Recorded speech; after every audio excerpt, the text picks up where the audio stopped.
directeur de l'UFRICA,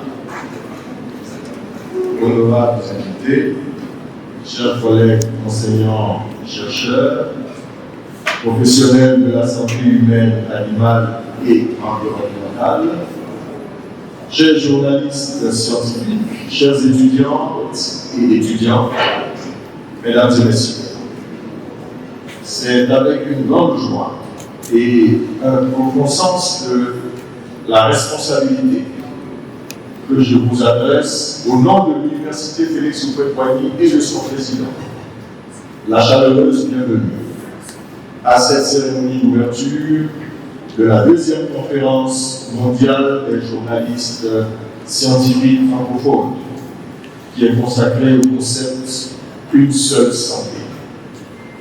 Nous disons particulièrement à quoi à tous ceux qui viennent de fouler le sol ivoirien, le pays de l'hospitalité. Le choix du réseau mondial des journalistes scientifiques s'est porté sur la Côte d'Ivoire pour accueillir la seconde édition de cette conférence mondiale et sur notre institution, l'UFHB.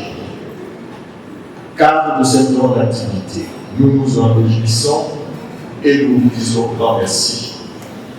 Vous comprendrez donc que nous sommes particulièrement honorés d'abriter ici, dans cette université, la plus ancienne, la plus illustre et la plus prestigieuse. Cette rencontre qui réunit des journalistes scientifiques qui viennent de divers horizons, aux côtés des chercheurs, de professionnels de terrain et d'experts de la santé publique.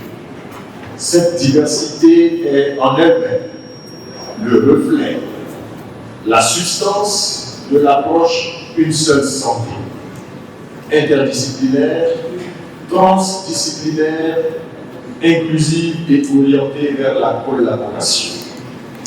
Mesdames et messieurs, la nécessité, sinon l'urgence, d'adopter une telle approche n'est plus à démontrer.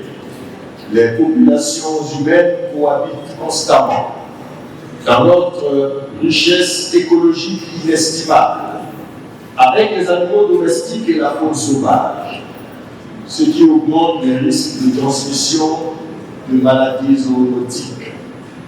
Les cas de crise sanitaire récente du virus Ebola, de la COVID-19, des grippes aviaires et le plus récent le Mpox ne font que l'attester. Dans un tel contexte, s'intéresser au concept de une seule santé n'est pas un luxe intellectuel, mais une nécessité pratique pour préserver nos écosystèmes, protéger nos communautés et anticiper les menaces sanitaires de demain.